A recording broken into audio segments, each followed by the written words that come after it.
Салам айымдар, каналыма кош келиңиздер. Бүгүн сиздер менен аябында эти жумшак болуп бышкан өтө даамдуу куурдак даярдайбыз. Видеону аягына чейин карап, мени менен бирге болуңуздар. Эң биринчи картошкабызды арчып, жууп, тазалап, ушундай тең ортосунан бөлүп алабыз.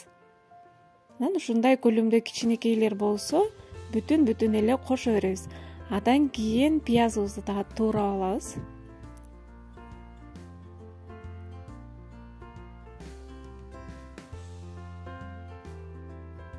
Пиязды туурап болгондон кийин уйдун сулпетин же болбосо койдун этинен деле жасасаңыздар болот. Койдун этинен өтө даамдуу куурдак болот. А мен болсо уйдун этинен жасап атам. Ушундай сулпетин алып, ушундай кылып өтө чоң кылбай, өтө кичинекей кылбай туурап алабыз дагы. Казаныбызга май коюп, дактап, биринчи картошкаларыбызды салып, ушундай кылып кууруп алабыз. Мынакей.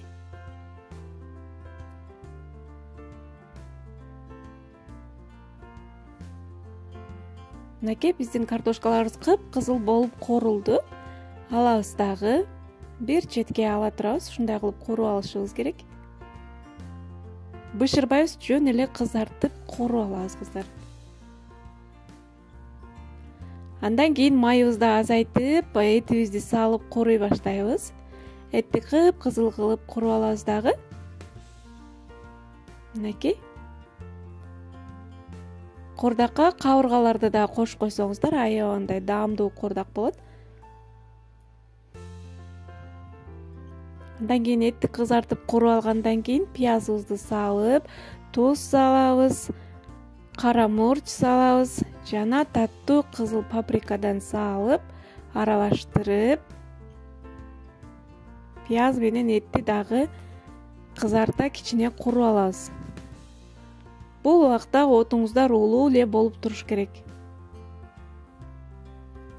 Андан кийин куруп болгондон кийин этти көмө турган кичине суу куюп туруп, үстүн жаап, 1 саат дымдап этти бышырып алабыз. 1 саат өткөндөн кийин тузун көрүп, мынакей суусу тартылып, кичине гана суу калды.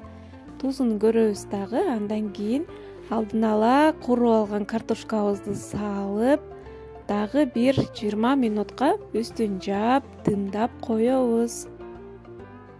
Биздин картошкаларыбыз бышкан эмес, жана жөн эле кууруп алганбыз. Картошка бышыш керек. Мынакей 15-20 минутка коюп турасыздар. Мынакей 15-20 минут өткөндөн кийин картошкаларыбызды текшерип көрөбүз, бышты. Мынакей биздин куурдагыбыз даяр, аябандай даамдуу, шоордуу, эти жумшак болгон куурдак даяр болду. Сиздер да сөзсүз түрдө ушул рецепт менен дайындап көрүңүздөр. Аябандай жакындарыңыздарга жагат деген ойдомун. Мынакей эти да аябандай жумшак болуп бышты кыздар. Эгерде видео жаккан болсо, ой пикириңиздерди калтырып, суроолоруңуздар болсо, комментарийга калтырып кетсеңиздер болот. Алдыда дагы жакшы рецепттер менен бөлүшүп турганга аракет кылам. Баарыңыздарга чоң ыраазычылык. Кийинки видеодо жолугушканга чейин